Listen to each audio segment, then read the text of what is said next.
people, this is me, the Infinity Midwife, coming to you once again. I hope you're taking care of your minds, your hearts, and your entire being. I'm just going to clear out the energies.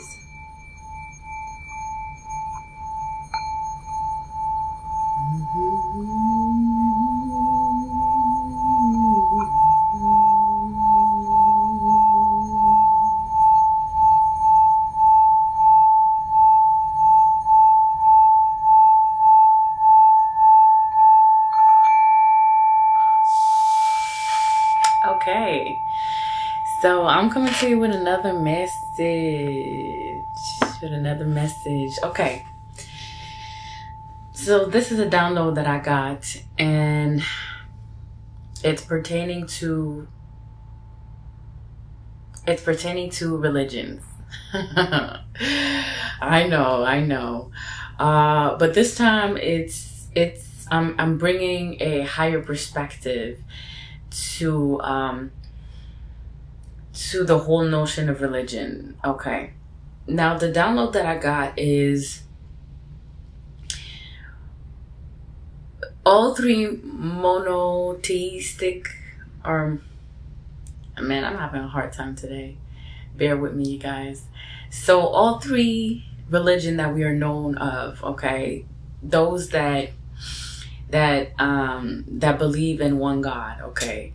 Some would say that, the first religion that started practicing this oneness of God was Zoroastrianism. Some would say it dated all the way back to ancient Egypt, but I'm just going to stick to, for the purpose of this video, I'm just going to stick to the ones that we know, which is Judaism, Christianity, and Islam, okay. And as to why I received the download that I received. So basically what I'm coming here to share with you guys today is all three religions were meant or were brought onto this realm to facilitate the evolution of the soul. We're here to facilitate the evolution of the soul. So, Judaism was the first, we can say, one of the first religions to solidify the foundation in which, you recognize that there was only one God, okay? Now, the way I received the download was that all three religions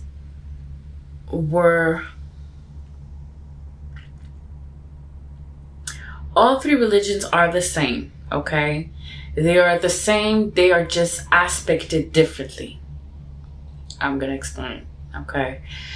Now, why am I saying aspected differently? Because it all speaks of a one God, or a one source of power, okay? Or a one source of, all-seeing, all-knowing source of power, okay? And in the Judaism religion, you will see that the way in which the religion is practiced is very much so intertwined with a lot of I want to say metaphysics, right? And even so, we can go on and say that there are many levels as to which you can enter that faith and practice it. Meaning, first of all, Judaism is selective. There's not a lot of people that can embark on the faith. You must have some form of lineage, because it is given from the mother. So it's, in nature, it's a patriarchy religion, but the way it is passed down and the way you are selected in order to come into Judaism, originally it was supposed to be passed down from the mother. Okay, so it was through a lineage, or through the maternal lineage, that it was passed down, that it made you selective to be part of that faith. although, it pushes, it's funny to me because when I look at Judaism, for the little that I know of, because I don't know that much, the way it is, the way people worship in that faith is very much so, it's very much so intertwined with metaphysics, right? And it's very selective. Not a lot of people can enter it. There are many ways of worshiping. You need to know the language. You need to read in Hebrew. You need to have some form of connection to the actual faith. But now that it got broadened over time, right? Now it's if you marry, you can marry into the faith. You can, right? There are many ways that you can now enter into the faith, right? But it was very selective in the beginning, and that's a reason. That's one of the reasons I feel like that religion was very much so. I don't want to say it held a lot of mysteries, but it was very selective as to how the knowledge or the worshiping of the faith was broadcasted or shared amongst their followers. Okay, so it was not a religion that was inclusive. Okay, it was not something that you could have just said, okay, well, today I'm just going to become Jewish. Okay, today some can do that, but the way in which the faith or the religion was designed was for a selected few groups of people to practice it. Okay, so the way I look at Judaism is that it's based in the knowledge of metaphysics, and even more so in the mysteries of life. If you look at, okay, I also want to say that it's also one of the religions that that solidified this era of bondage. Let me explain. If you know how selective, so it's an elitist type of religion, meaning it's not everybody that can enter the faith, and even so, when you enter the faith, there are several levels as to where you get to unlock certain mysteries or certain information, right? You don't get just to, embark and have access to everything, because if you know that there are several ladders that brings you up into the level of how you're going to worship, or how you're going to, you're going to be part of that faith, right? There are many levels, and it's just a few selected ones that are privileged or that would embark on these journeys, right? So in Judaism, you find Kabbalah, and the Kabbalah is, right, the mysteries of life through metaphysics. It is also about the tree of life. So there are many, okay. It's a foundation in which, so you know how when there's a group of people that come together that have a certain knowledge, not everybody is chosen in a group of people to know about that knowledge and then to pass it on to the next generation. And so I feel that in that faith, right, there is a selected few that were chosen to monitor, to hold that faith, and then to pass it on. But what I'm getting as well is that this religion was the foundation as to how this society in which we went, or in which we built a society that was very elitist, that was very selective as to who was going to have the power, and those that were in power needed to be in the occult, needed to have a certain knowing of the occult. And and so I feel like that religion, Judaism, solidified or was the foundational religion of that era of bondage. Okay, so yes, we're not going to go back into times where we talk about ancient Egypt and all these things, because there is a gap between the two. Okay. And where am I getting with all of this? I'm coming. Okay. Just wait. Just keep up with me. So after Judaism, okay, after that, this foundational religion was in place, right?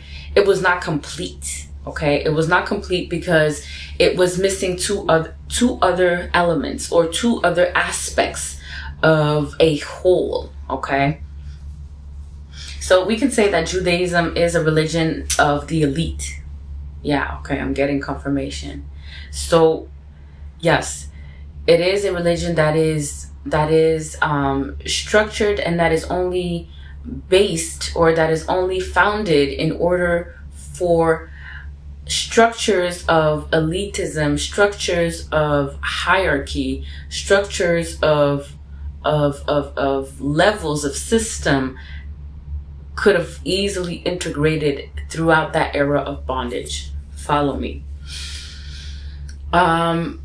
Next, we have Christianity. Christianity is a religion that, if you look at how it's a widely well-known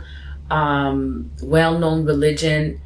Not that I know much of that faith, but I know I got a download about it. That's why I'm doing this video, or else I wouldn't be up here. But yes, so if you look at Christianity is a religion that is more so based, or that is based into worshiping or speaking the word. Okay. And that is why you have the Bible. That is why you have the Bible. That is why you have study groups. People go to church. They worship together. They do Bible study together. And when I look at that religion is very as well paternalistic, or is very paternal in its foundation and in its roots. That's why in the very beginnings of that religion, you actually had a whole matrilineal, or you had a whole, what do I want to say?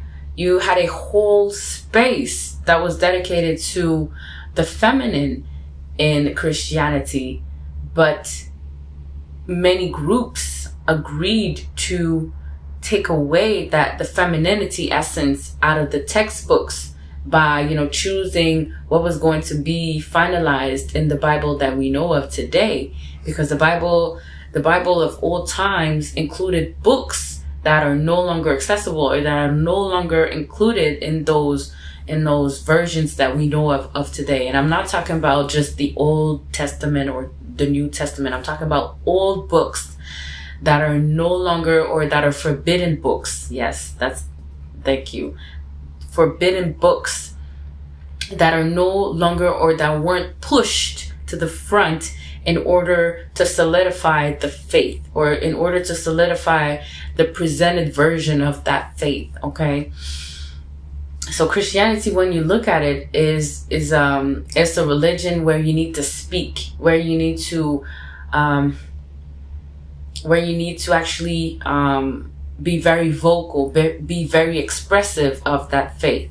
Okay, even in the prayers, even in the way you show up in that religion, you need to be very expressive. You need to be very vocal about that religion.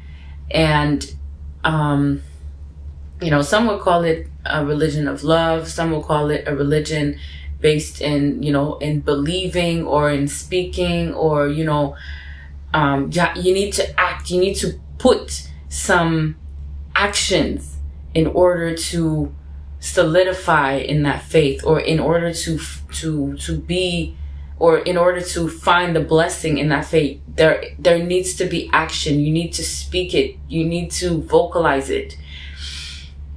So the way I look at that religion, it is very based in masculinity, or its essence is very masculine.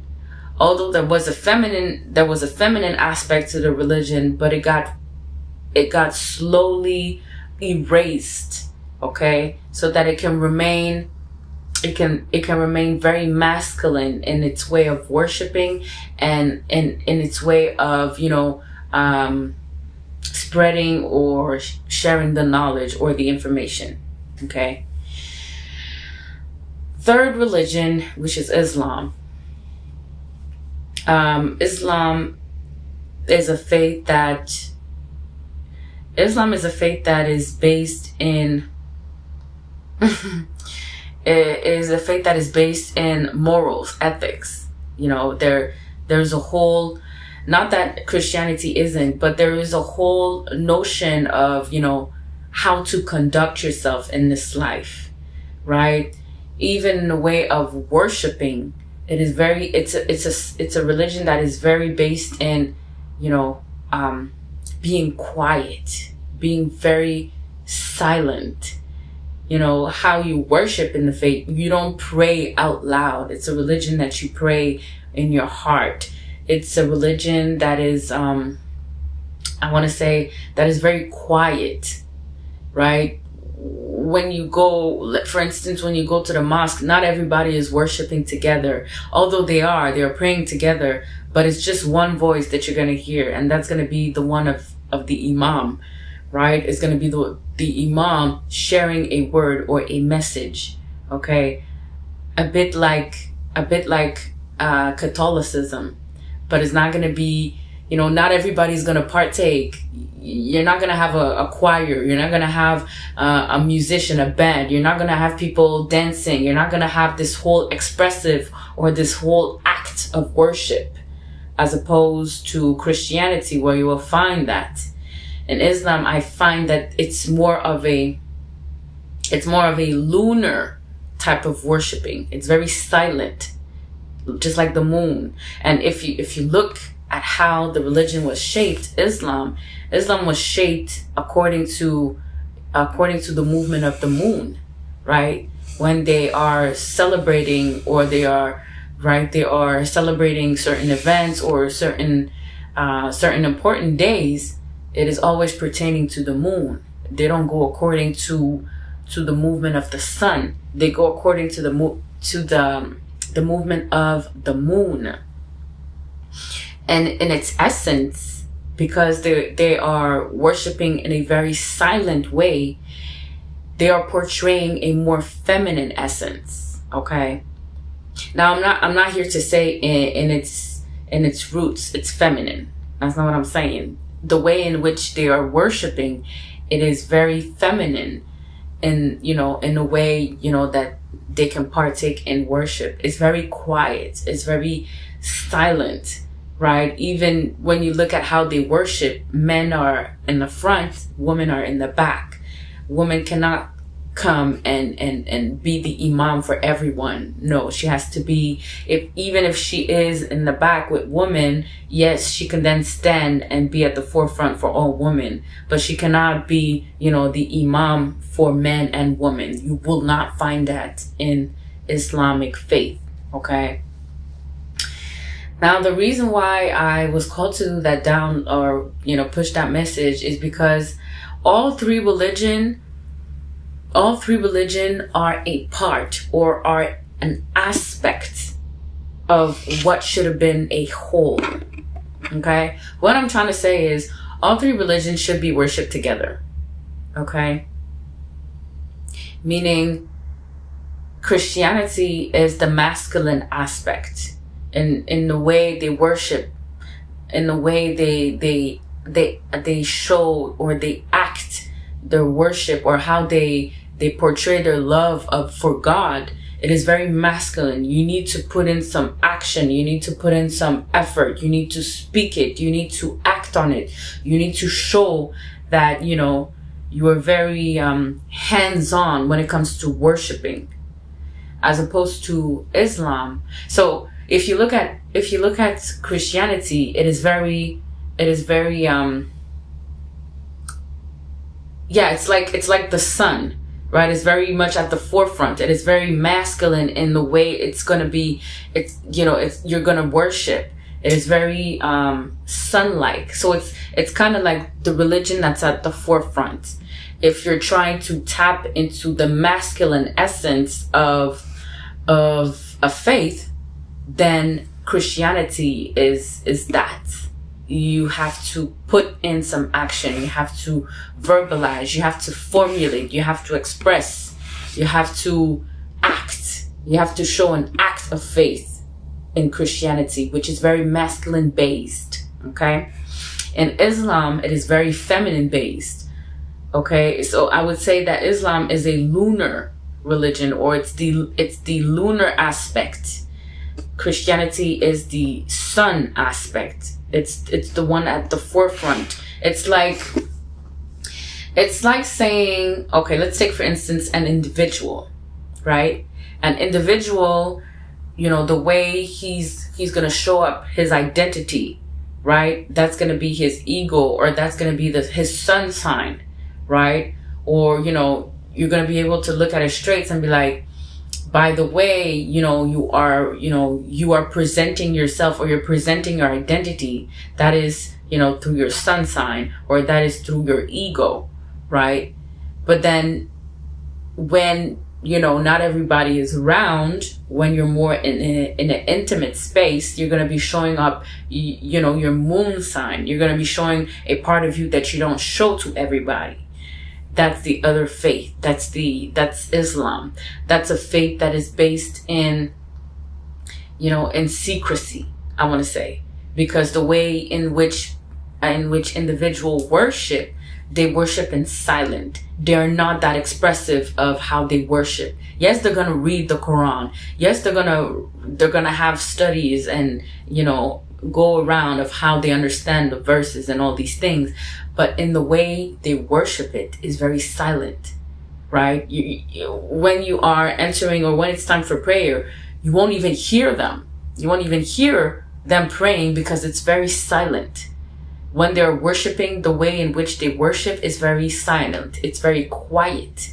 They're not going to be there dancing, lifting up their hands and doing, they're not going to be expressive, is what I'm trying to say. They're going to be very silent and very methodical. They go in cycle in which they worship. If you've seen Muslim pray, it goes in cycles, right? You stand and then you bend and then you stand again and then you go to the ground and then you stay on your knees and then you go down again and then you go back up, and then it's a repetitive cycle. It's like, man, I don't even know what I'm saying here. It's like a cycle. It's like yeah, I'm going. So it's like a cycle. It's like they are repeating a lunar cycle in the way they worship, right? Wow. So the way Islam was founded, or the way it was shaped, it was almost to say that the moon was its way of conduct. And then in Christianity, the sun, it's the way of conduct. It's not the same. They are complementary, but they are distinct as well. Okay? Even in the verses, right? Even in how the verses are shaped, or how you're going to read the Quran, is going to be from left to right. And the Bible is right to left. It's like they are opposite religions, but they're complementary. Why am I saying these things? I'm saying these things as if when religion started being implemented in that era of bondage, it was not it's as if it was a step. Okay, so you had Judaism, which hold a lot of metaphysics and a lot of occult knowledge. And the way I think that, the way I think that that religion was shaped was a lot of occult knowledge that was passed down from previous civilization, like ancient Egypt. There was a lot of knowledge that was put into that religion that was masqueraded as, the first monotheistic religion. But when you go into Judaism and you look at the wording, you look at how they worship, and then you look at, different levels of worshiping, you will find that there's a lot of occultist information and knowledge. But it is not shared with everybody. It's very selective. That is why I want to say that religion is based in metaphysics, okay? And then you have Christianity. Its way of worship is very masculine. It represents the masculine essence, the sun, in which people are going to worship, okay? They're going to be very expressive. They're going to be very outspoken of, spreading the word, of, speaking, making an act of faith. It's a religion based in masculine essence. And then when you look at Islam is the total opposite. It's a lunar religion.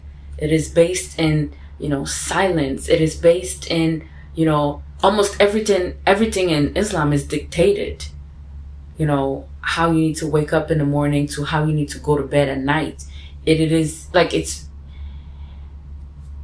as if, wow, okay.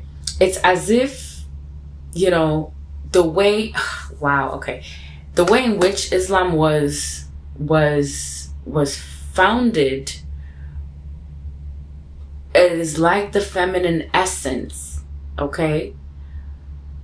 But because the feminine essence throughout the whole era of bondage was tamed, was put in a box, was, very much so molded in a way to fit into that whole era, she needed to have instructions for everything, every facet, every aspect, right, of her existence, or even of her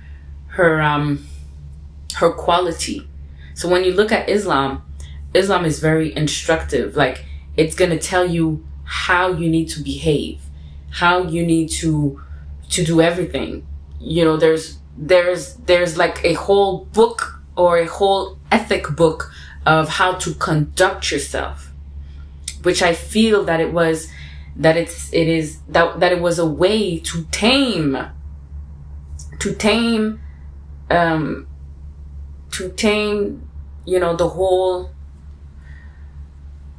the original culture or the original nation in which Islam was founded. It was as if, it needed to be tamed.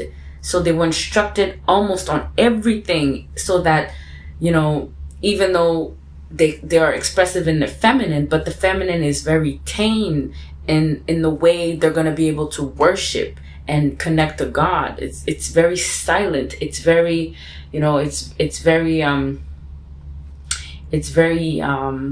what do I want to say? I can't even find the word. Wow. So basically what I'm trying to say is all three religions have a part or hold a part, okay?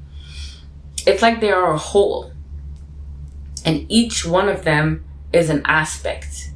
Islam is the lunar aspect, okay? That is why it is also very very regulated. That's the word. Yes, very regulated. Has a lot of rules as to what you can and cannot do. It's like, in its essence, it's feminine, but because it needed to tame the feminine essence, you will find a lot of instructions, very, like very regulated, very much so, like ruling in all aspect of yourself.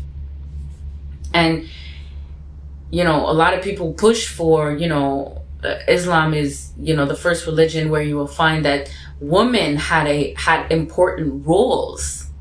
But again, all this in which, it is presented it's there for a reason, right? So all these religion is like, it's like the marketing of these religions is what I'm trying to say. The way they are pushed, the way they are being promoted, okay, in its essence, or the way they are promoted, they have a certain, persona, or they have a certain essence is what I'm trying to say, okay? But all in all, they are a whole, okay? They are all aspect of a whole. So if you, like, to me, when I look at it, you shouldn't judge one who follows a certain faith or the other, or try to say that they're better than the other faith. Actually, they are all one whole of the same knowledge, the same information, the same God, the same power source. But they're all going to be reflecting a different aspect in which they're going to worship, or in which they're going to be connected to that one source. And I feel that these religions were brought throughout the era of bondage to have people, yes, to choose, but at the same time to have them I want to say to have them tamed, or no, not even. I want to say they needed to be, guided as to how they were going to connect to that power source, right? You had one religion was based in, in the metaphysics, but very much so selective as to how you could enter that religion. And then Christianity came along, which was very much more open, but again, with how it was presented, the feminine essence needed to be erased out of the books. So even though, you speak of certain persona, in the books, you will find that the feminine essence is avoided out of those books, right? So yes, you will hear of, the mother of Jesus. You're going to hear of Mary Magdalene. You're going to hear of other women, Esther. You're going to find like several persona, but that's not what I'm trying to say here. The essence in which the religion is practiced, in which the worshiping is practiced, is very much so based in masculine essence.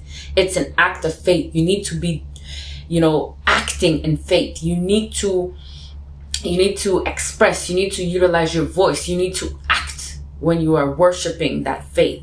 That's very much so masculine essence. It's part of a masculine trait. And then when you look at Islam and the way they are worshiping the faith, it is very much so feminine qualities. So as if throughout time, those religions were shaped in order to represent an aspect of a whole. Okay? Islam, the feminine aspect, Christianity, the masculine aspect, and Judaism, the metaphysical. Okay? But even so, when you look at all three religions coming together, okay? So let's say, because the way I look at it is, if you are from a Christian faith, you should be interested in Islam. Or if you are Muslim, you should be interested in Christianity.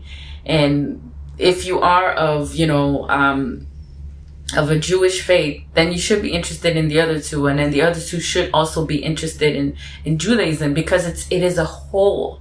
It is a whole of a lot of information, or a lot of the same information, but it is presented through a certain perspective.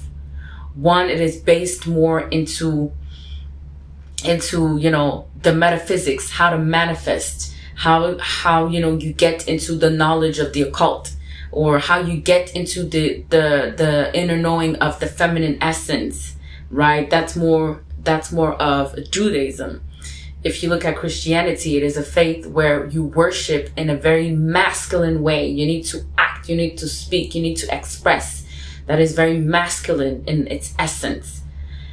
And then when you look at Islam in the way it is worshipped, it is very feminine in its essence, because it is silence. And throughout that era of bondage, if you look at it, the feminine essence was silenced, right? She could not express her truth, right? Her truth was tamed.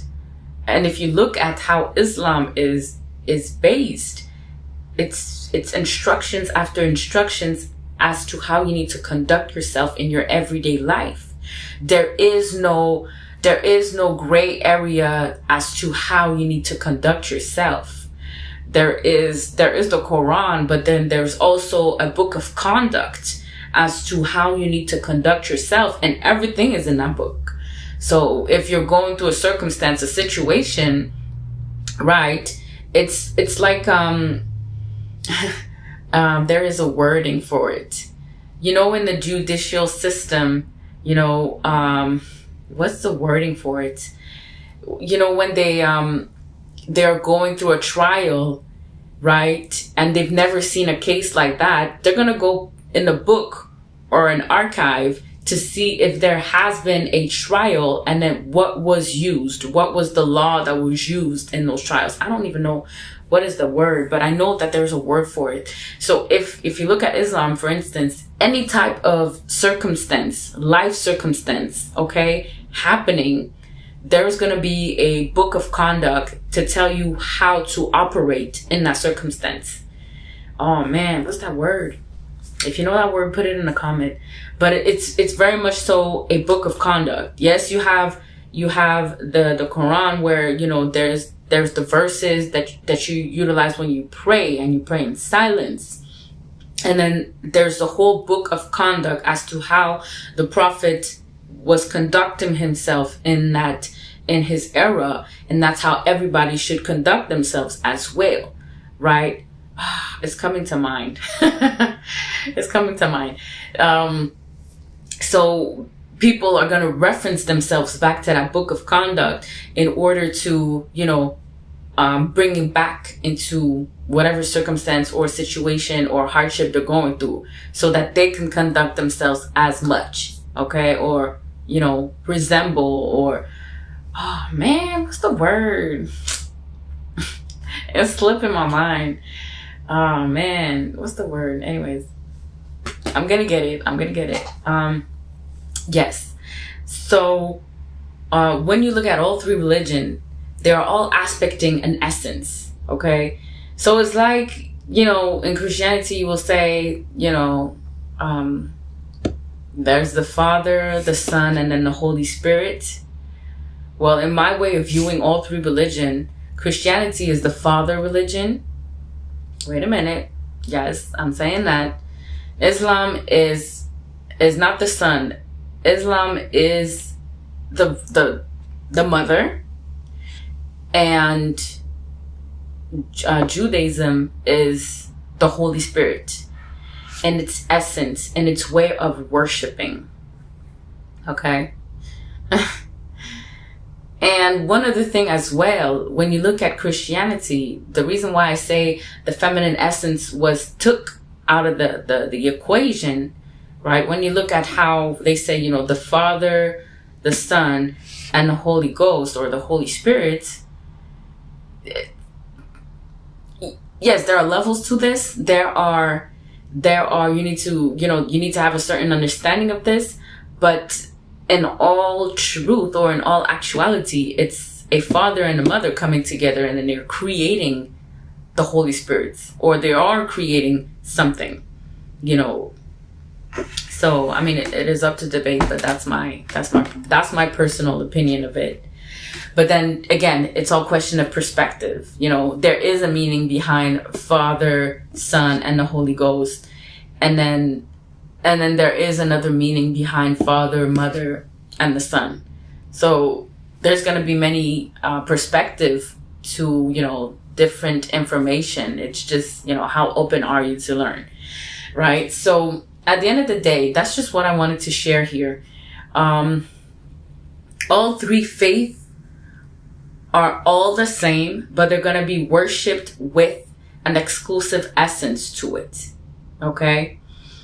And that is why I feel that, we should stop judging how one religion is to the other, because they're all one and the same in essence, but they're going to be worshipped differently. They're going to be marketed or promoted differently, right?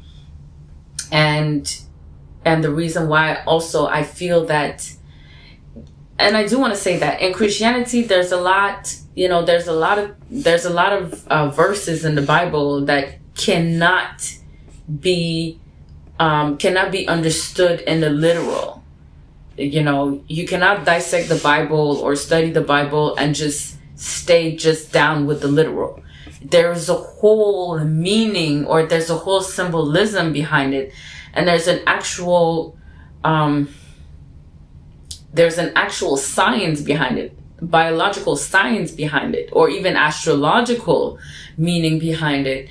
But then you would need to have the other two faith in order to decipher, the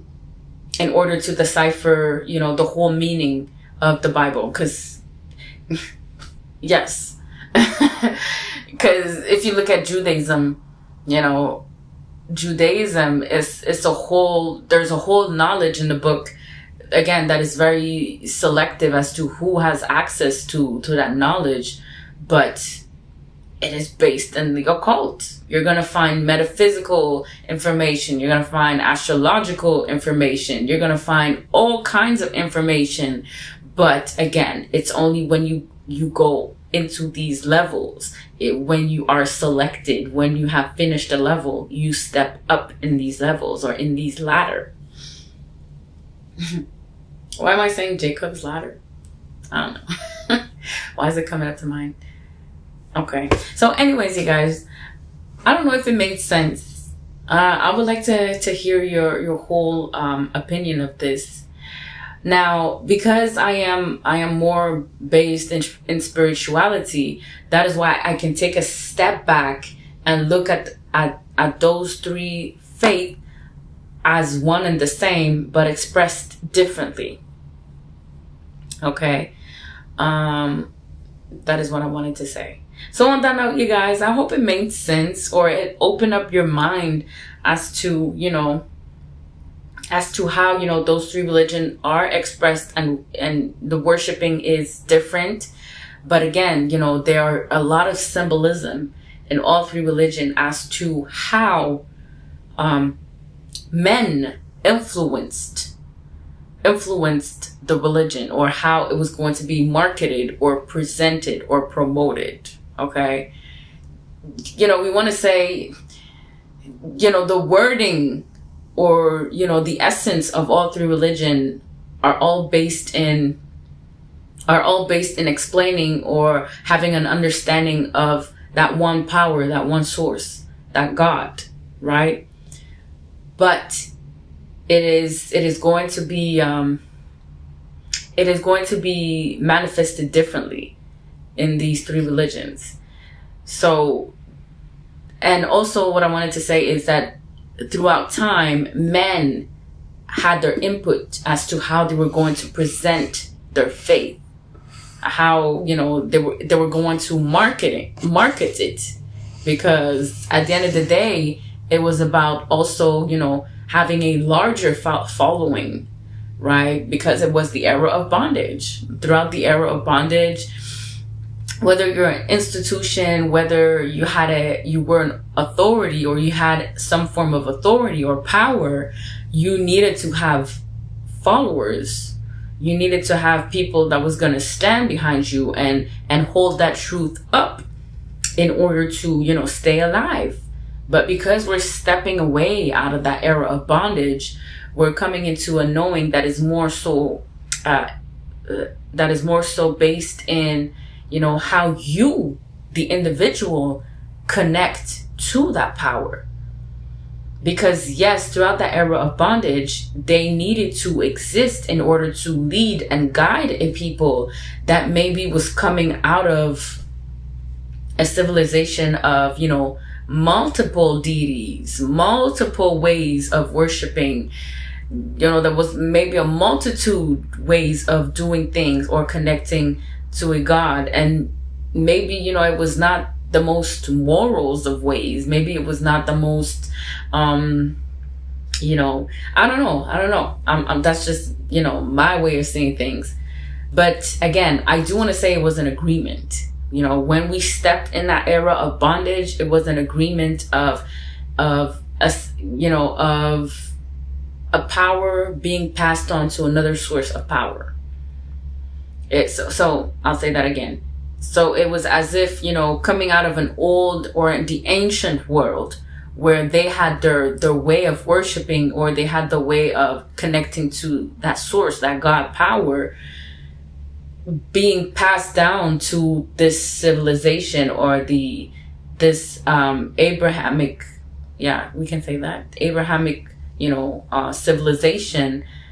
There needed to be an agreement that these three religion was going to be founded, and, you know, it was going to help or guide people towards, you know, a certain way of accessing and of, you know, being in sync with God.